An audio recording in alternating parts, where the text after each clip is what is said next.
ý thọt mà anh đụng quay dần.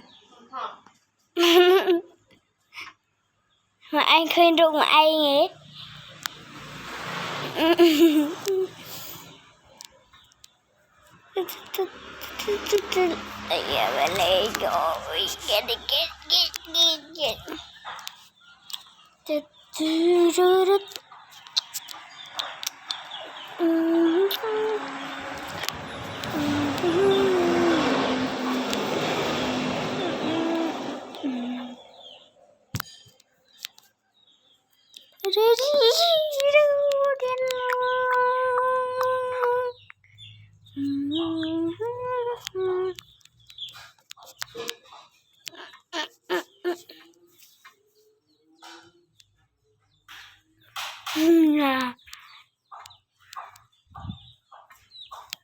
Đạch lần vậy phải đạch lần